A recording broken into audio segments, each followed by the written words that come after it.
Hello everyone. Today I will be comparing in between Roo Code and Aider. Which AI tool is the best in 2025? Let's find out. Make sure to watch till the end to get all the information. Aider is a terminal-based AI pair programmer that integrates seamlessly with your development environment.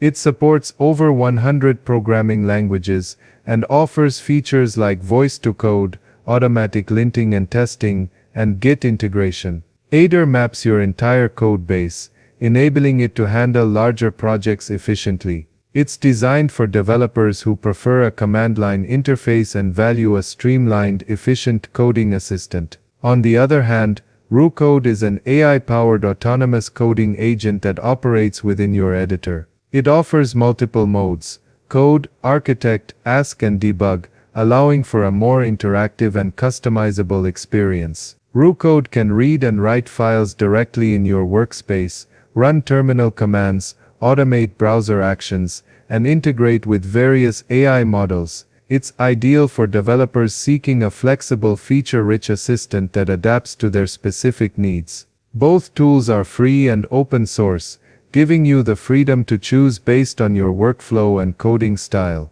If you prefer a minimalist terminal-based assistant, Aider is a strong choice. If you're looking for a more dynamic, customizable experience within your editor, Roo Code might be the better fit.